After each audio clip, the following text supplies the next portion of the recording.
Darkstar here, and hello Doomers. Doom is undoubtedly one of the best and biggest classic games of all time.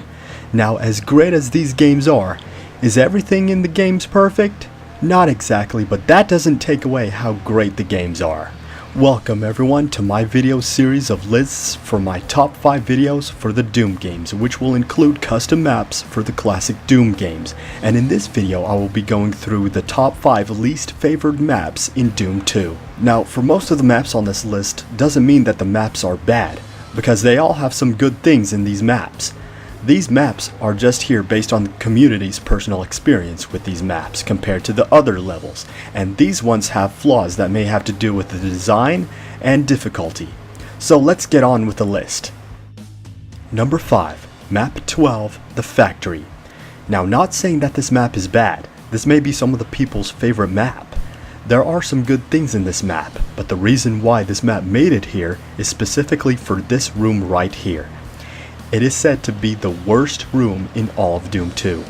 Cacodemons everywhere, with one guarding each of the alcoves, which some have switches.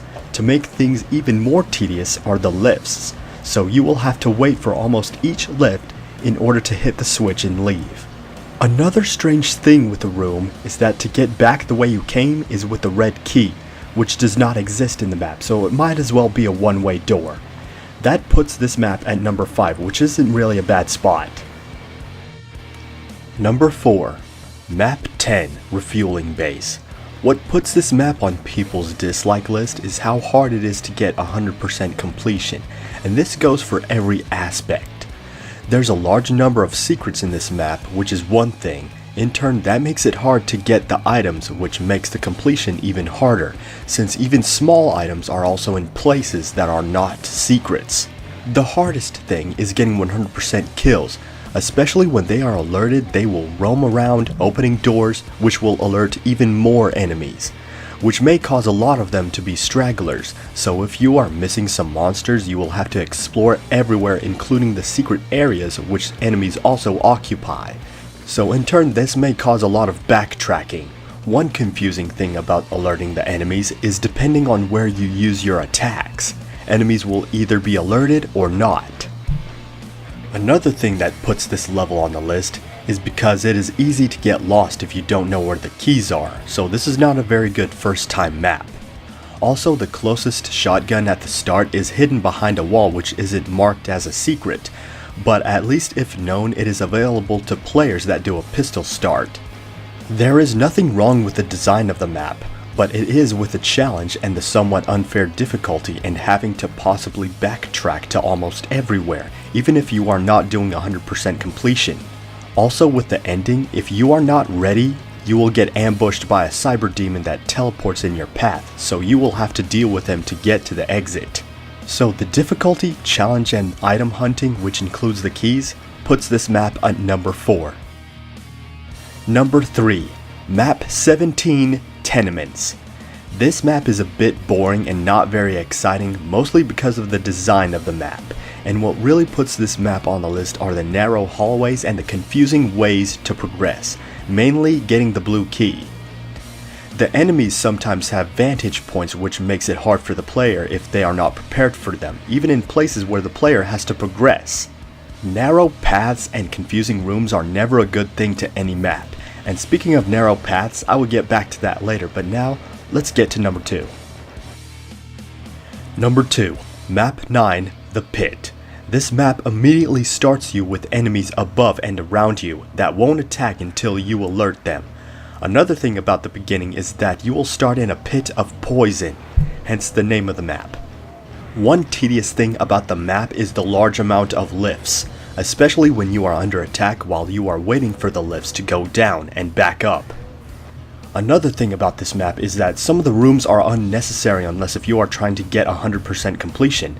The design of the map is also one of the lowest of all of Doom 2 and not a very good concept, and again being unfair at the start. Not a very good map. It would at best get an average grade. But it is not as unfair and annoying as this last map, which is the most infamous map in Doom 2. Number 1. Map 24, Chasm. Oh man, most of you know why this map is the number 1 least favored map. It is also the most hated map in all of Doom 2. I will start off by saying this map is the worst map to do a fresh start, also known as a pistol start, especially if you are playing this on the ultra violence difficulty, because there will be a cacodemon chasing you at the beginning. Second of all, which is also an issue for a fresh start, is the shotgun is far away in the middle of a ring of narrow ledges, which is also an area where the imps will fire at you if you don't kill them. What makes it even worse is that the shotgun opens a trap door with 3 cacodemons inside, specifically in the ultra violence difficulty. Third, if you fall off anywhere, you will land into poison, which takes up most of the map, which fortunately have a few teleporters that will take you back up. But for number 4, in specific areas with poison symbols, they have narrow walkways, and if you fall off, and if you don't walk to the specific parts which raise the platforms, you will die and there are no ways back up from them. The fifth problem is that it has the worst invulnerability placement in all of Doom 2, which is also one of the most pointless secrets in all of Doom 2. If you want to use the invulnerability sphere, you will have to make sure that you land beside the invulnerability, walk around it and wait for the platform to raise up, then finish raising the platforms, then pick up the invulnerability. Landing beside the invulnerability sphere is hard to do if you are playing this level without any source ports. The sixth issue is that most of the rooms are unnecessary unless if you are trying to get 100% completion. The seventh problem are the ambushes filled with massive numbers of enemies. They are very dangerous, especially the spot where you spawn in the middle of a ring of lost souls. Number 8 is that some room concepts do not make sense, one being the area inside the slime falls, and especially the blue room with a water ceiling. This map is a big middle finger to most of the Doom community because of how completing certain areas just opens up passageways to make it easier to go through them, even though you most likely won't need them anymore, which is why they are known as middle fingers. One of the biggest middle fingers is the invulnerability sphere. It is very hard to get, and if you get it too early, the invulnerability is a complete waste. And the worst thing about the map is the narrow ledges. All of these reasons are why this is a bad map and the worst map in all of Doom 2. And ladies and gentlemen, these are the top 5 least favored maps and most disliked maps in Doom 2. Do you agree with the list? Would you rearrange the order of the maps? What are your top 5 least favorite maps? Let me know.